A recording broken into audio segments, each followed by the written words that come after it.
여러분 안녕하세요. 반갑습니다. 우리 주님의 십자가의 사랑이 가득 넘치는 복된 예배의 시간이 되기를 바랍니다. 함께 찬양하겠습니다.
이제 우리 함께 나눌 말씀은요, 누가복음 3장 1절부터 6절의 말씀입니다.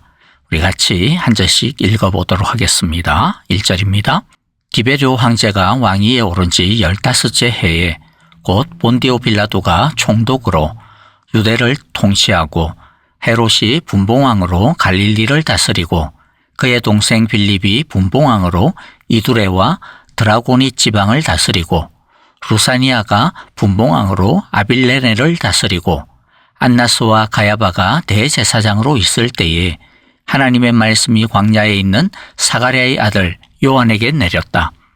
요한은 요단강 주변 온 지역을 찾아가서 죄 사함을 받게 하는 회개의 세례를 선포하였다. 그것은 이사야의 예언서에 적혀있는 대로였다. 광야에서 외치는 이의 소리가 있다. 너희는 주님의 길을 예비하고 그 길을 곧게 하여라. 모든 골짜기는 메우고 모든 산과 언덕은 평평하게 하고 굽은 것은 곧게 하고 험한 그 길은 평탄하게 해야 할 것이니 모든 사람이 하나님의 구원을 보게 될 것이다. 아멘. 오늘 1절, 2절을 보면 세례 요한이 사역을 시작하던 당시의 역사적인 배경을 언급하고 있습니다. 이것을 통해 우리는 예수님의 복음 이야기가 허구가 아니라는 것, 지어낸 이야기가 아니라는 것을 먼저 알게 됩니다. 그리고 역사적인 사실이라고 하는 의미는 단순히 팩트라고 하는 것이 중요한 것이 아니고요. 하나님이 이 세상에 관심이 굉장히 많으시고 이 세상을 지금도 분명히 다스리고 계시다라고 하는 것을 보여주는 것입니다. 자, 그러면 누가가 이렇게 하나하나를 구체적으로 밝히는 이유가 무엇입니까? 그것에 대해 알려면 누가가 이미 1장에서 자신이 왜 이 복음서를 기록하게 되었는지에 대해 그 목적을 알려준 적이 있는데 그것을 보면 될 것 같습니다. 3절과 4절인데 그런데 존귀하신 데오빌로님 나도 모든 것을 시초부터 정확하게 조사하여 보았으므로 가깝게 그것을 순서대로 써드리는 것이 좋겠다고 생각하였습니다. 이리하여 각하께서 이미 배우신 일들이 확실한 사실임을 아시게 되기를 바라는 바입니다. 즉 우리가 믿는 것이 구체적이고 확실한 사실에 기반한 것이다라고 하는 것을 제대로 아는 것이 우리의 믿음을 굳게 세우는 데 있어서 필요하고 중요하다라는 것이죠. 데오빌로가 이미 배운 것들이 무엇일까요? 예수님과 예수님의 복음일 것입니다. 그런데 그 예수님의 탄생과 생애, 그의 고난과 십자가에서의 죽으심, 부활과 승천, 그리고 성령을 보내어 주심은 실제로 일어난 사실이다. 즉 우리들의 삶 가운데 일어난 하나님의 역사이다라고 하는 것입니다. 그 예수님이 우리 가운데 오셨고 우리 가운데 사셨으며 우리 가운데 역사하셨다라는 것이죠. 그런데 성경의 사실을 우리가 확인하고 배운다라고 하는 것은요, 단지 과거에 이러이러한 일이 있었구나, 진짜 그랬구나 라고 하는 어떤 역사 공부를 하는 것이 아닙니다. 하나는 하나님이 우리 가운데 임하셨다라고 하는 것을 확인하고 배우는 거죠. 하나님은 멀리 떨어져 계셔서 우리의 삶을 조망하고 관망하고 계시는 분이 아니라 적극적으로 우리의 삶 속으로 오신다. 우리의 문제 속으로 들어오시고 해결하시는 분이시다라고 하는 것을 배우는 겁니다. 그리고 또 중요한 것은 과거에 우리의 삶 속으로 들어오셔서 역사하신 그 하나님은 옛날 그랬을 뿐만 아니라 오늘날 지금도 우리의 삶 속에서도 여전히 강림하시고 역사하신다라고 하는 것입니다. 왜입니까? 하나님은 어제나 오늘이나 내일이나 여전히 살아계셔서 역사하시는 살아계신 하나님이시기 때문입니다. 하나님의 구원은 지금 이 역사 안에서 우리의 삶 속에서 활동하는 능력입니다. 우리가 보기에는 온통 세상적인 가치관과 힘이 판을 치고 있는 하나님과는 전혀 상관없이 굴러가고 있는 세상처럼 보여도 이 세상의 주인은 여전히 하나님이시며 하나님께서 이 세상의 역사를 주관하고 계시다라는 거죠. 하나님께서 이 세상의 역사를 주관하고 계시고 또 언젠가는 이 세상의 역사를 심판하시고 새롭게 하실 것이라고 하는 이 살아있는 믿음을 가지는 것이 중요한 것입니다. 그래서 성경은 항상 하나님이 우리 삶 속에서 역사 속에서 일하고 계시다, 살아계시다, 임재하시다라고 하는 것을 강조하여 보여주는 것입니다. 그러므로 우리들도 성경을 통해 하나님의 역사들을 하나하나 분명하게 배워야 합니다. 다시 말씀드리지만 하나님의 역사를 배운다라고 하는 것은 무슨 역사 공부를 하자라는 게 아닙니다. 하나님의 역사의 흔적은 하나님께서 우리 가운데 일하셨다, 임하셨다라고 하는 흔적입니다. 우리가 하나님을 믿는다라고 하는 것은 하나님께서 예전에 우리 가운데 오셔서 하나님의 일을 하셨다라고 하는 것을 믿는 것뿐만이 아니라 그것과 더불어 그 옛날의 하나님은 지금도 오늘도 내 삶 속에 우리 가운데 오셔서 하나님의 일을 이루어가고 계신다, 살아 역사하신다라고 하는 것을 믿는 것입니다. 이 누가복음을 통해 그리고 앞으로 이어지는 사도행전까지의 이 말씀들을 통해 살아 역사하시는 말씀의 능력을, 성령님의 능력을 확신하고 또 우리의 삶 속에서 경험할 수 있게 되어지기를 간절히 기도하고 소망합니다. 자, 이제 오늘 두 번째 1절, 2절을 통해서 좀 살펴볼 내용이 있는데요. 자, 이 당시 유대 땅을 다스리던 여러 통치자들의 이름이 1절과 2절에 나오고 있죠. 여기에 나오는 왕들과 지도자들의 특징이 무엇입니까? 이들은 한결같이 하나님에 대해 관심이 전혀 없었다라는 거죠. 순전히 자기들의 힘과 나라를 쌓아가고 있던 사람들입니다. 디베르 황제나 본디오 빌라도 총독처럼 로마의 관리는 말할 것도 없고요. 헤롯이나 빌립, 루사니아라는 이스라엘의 정치 지도자들도 마찬가지였고, 심지어 안나스와 가야바라고 하는 이 유대 종교의 최고의 지도자인 대제사장마저도 하나님의 나라와 하나님의 말씀에는 아무 관심이 없었습니다. 저 왕들과 이 당시의 정치적인 상황들을 보면 하나님의 정의와 하나님의 약속은 아무 힘이 없구나라고 느낄 수밖에 없는, 심지어 하나님께서 이 시대를 버린 거 아니야? 라고 느낄 수 있는 그런 암울한 때였습니다. 그러나 하나님은 이런 어두운 때에도 하나님의 시간표를 따라 역사하시고 계셨다라는 것이죠. 2절의 마지막 부분입니다. 하나님의 말씀이 광야에 있는 사가랴의 아들 요한에게 내렸다. 심지어 믿는 사람들조차도 우리 시대는 걸러서 이 시대에는 의인이 없어. 우리 시대는 하나님께서 관심을 기울이지 않으셔. 그 정도로 개판이야. 이러한 좌절할 수밖에 없는 그런 시대였는데, 그러나 하나님은 그런 사망의 그르실 때와 땅을 여전히 다스리고 계시고 관심 가지고 계시고, 그래서 임하셨다라는 거죠.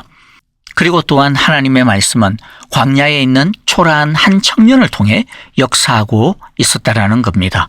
2절에 나오는 두 그룹의 인물들이 있는데 너무나 대조가 되죠. 안나스와 가야바 대제사장과 광야에 외치는 소리인 요한. 사람들이 볼 때는 예루살렘의 금빛 성전에서 금빛 예복을 입고 있는 대제사장이 더 위험 있어 보일 겁니다. 그러나 정작 하나님의 뜻과 말씀은 어디에서 나타나고 있었습니까? 사람들이 볼 때는 폼도 없고 아무 능력도 없어 보이는 광야의 초라한 시골 청년 요한을 통해 임하였고 나타나고 있었다라는 것입니다. 그러니까 살아 역사하시는 하나님의 능력은 우리가 생각하는 그러한 조건을 뛰어넘는 능력이라는 것이죠. 우리가 생각할 때 하나님이 일하시려면 이러저러한 조건이 있어야겠지, 이 정도는 되어야겠지, 이러한 한계를 두는데, 그러나 하나님은 그런 한계를 과감하게 부수십니다. 그러므로 우리의 상황이 아무리 어두워도 실망할 필요가 없습니다.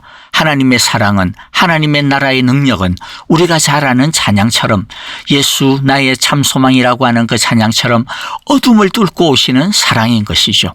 우리의 무기력과 무능력, 우리의 절망을 거두시는 사랑인 것입니다. 여러분, 자신의 현재의 모습이 너무나도 작고 부족하고 형편없어 보입니까? 하나님의 역사하심은 그런 것들이 제약이 될 수 없고 한계가 될 수 없습니다. 하나님이 쓰시겠다라고 하시면 사용하지 못할 사람이 없고 조건이 없습니다. 그러므로 하나님은 오늘도 이 땅에도, 아니 바로 여러분 각자의 삶의 역사하시는, 임하시는, 우리의 어둠을 뚫고 내려오시며 우리가 알든 모르든 하나님은 당신의 구원을 이루고 계시고 일하고 계신다라고 하는 것을 이 말씀을 통해 다시 한 번 더 마음에 굳게 간직하고 견고하게 믿을 수 있게 되어지기를 간절히 기도하고 축복합니다. 자, 이제 세 번째로 3절부터 보면요, 하나님이 보내신 세례 요한이 등장하여서 예수님의 오심을 준비하는 그 사역의 모습을 보여주고 있습니다. 3절 4절을 봅니다. 요한은 요단강 주변 온 지역을 찾아가서 죄 사함을 받게 하는 회개의 세례를 선포하였다. 그것은 이사야의 예언서에 적혀 있는 대로였다. 광야에서 외치는 이의 소리가 있다. 너희는 주님의 길을 예비하고 그 길을 곧게 하여라. 세례 요한은 죄 사함을 받게 하는 회개의 세례를 선포하였고요. 세례 요한의 이러한 회개의 사역은 우연히 되어진 것 같지만은 실제로는 4절의 말씀처럼 세례 요한의 시대로부터 700년 전에 이사야 선지자를 통해 하나님께서 예언하신 말씀이 이루어지는 성취였습니다.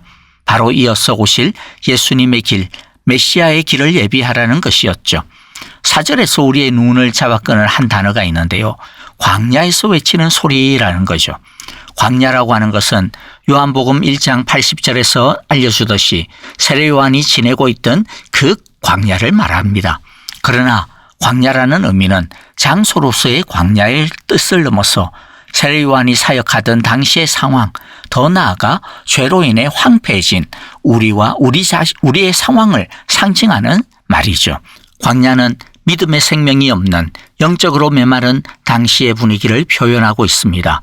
하나님은 그런 광야와 같은 세상 속으로 이런 광야와 같은 메마른 때에 메시아를 보내어 주신 것이죠.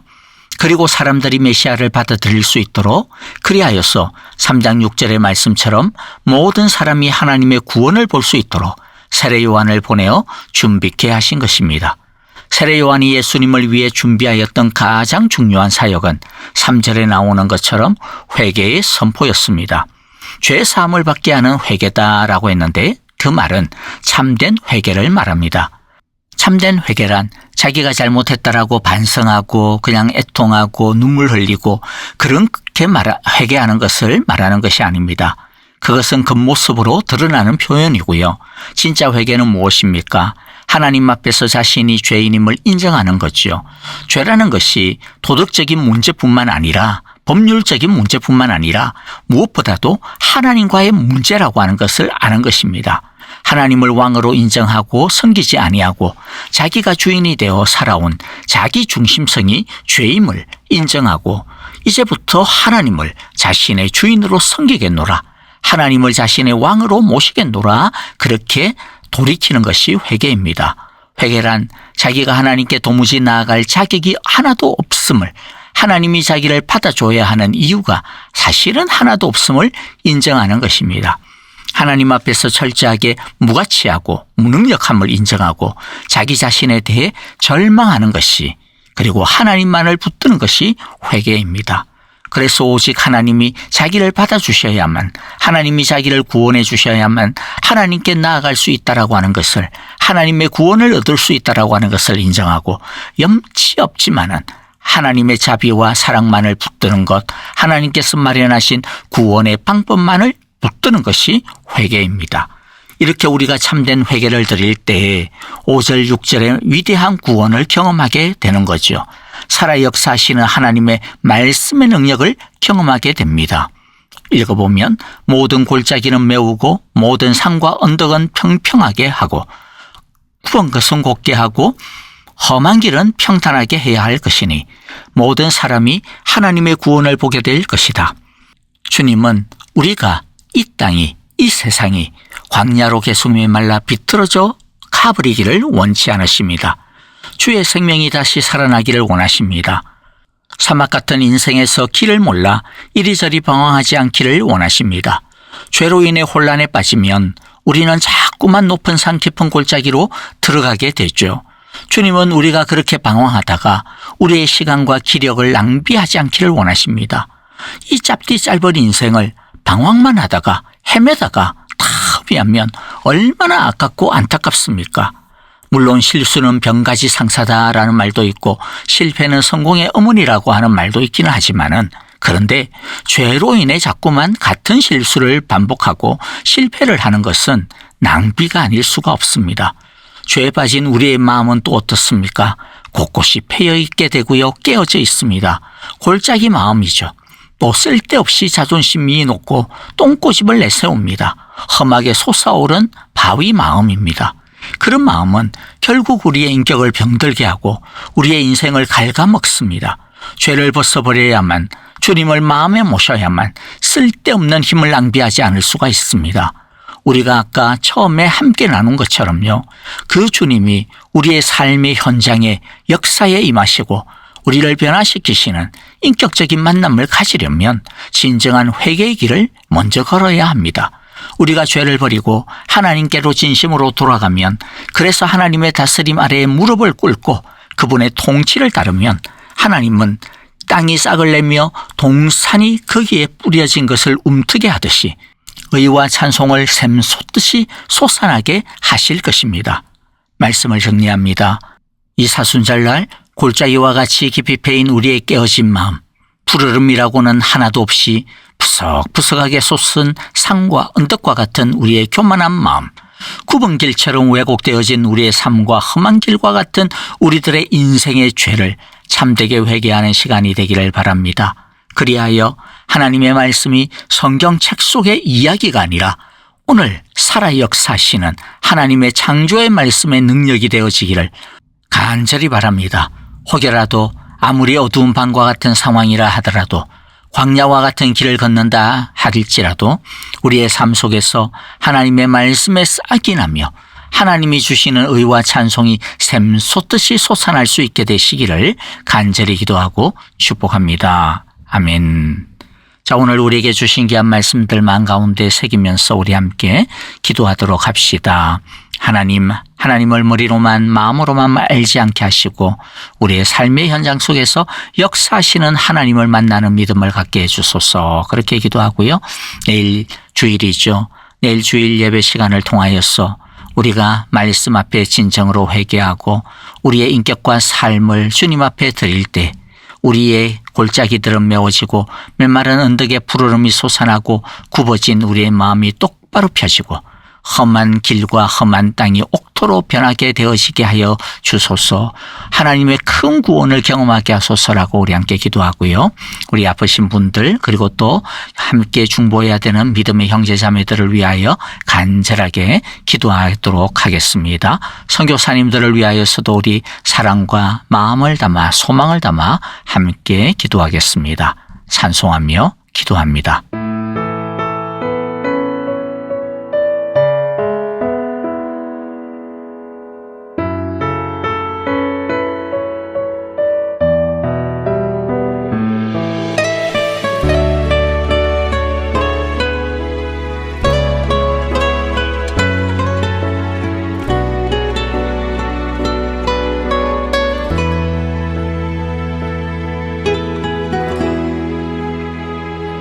주보혈 날 정결케 하고 주보혈 날 자유케 하니 주 앞에 나 예배하는 이 시간 나의 모든 것을 주께 드리네. 주의 손 날 위해 지키셨고 주의 발 날 위해 박히셨으니 이제는 내가 사는 것이 아니요 오직 주를 위해 사는 것이라.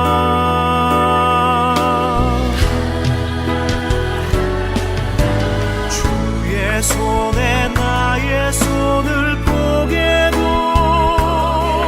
또 주의 발에 나의 발을 포개요. 나 주와 함께 죽고 또 주와 함께 살리라. 영원토록 주 위에 살리라. 주의 손에 나의 손을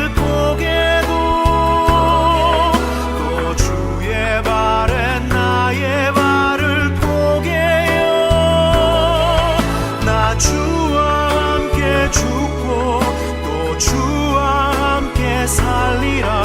영원토록 주 위에 살리라. 주 위에 살리라.